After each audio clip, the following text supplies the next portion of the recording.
Okay, I love my children, my husband and my family. I'm afraid of that everything what's worse, that something could happen to my children, my family, to everyone I love. What makes me smile, I love about my children, about Buket and Tufan when they start speaking and dancing, and they are so cute. What do I have in my pocket? That's my pocket. It's full with children clothes. Here, like this, everything. Pampers. And here, pudding and socks.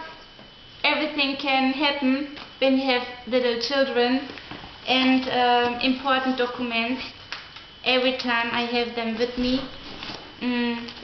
That's all. And this.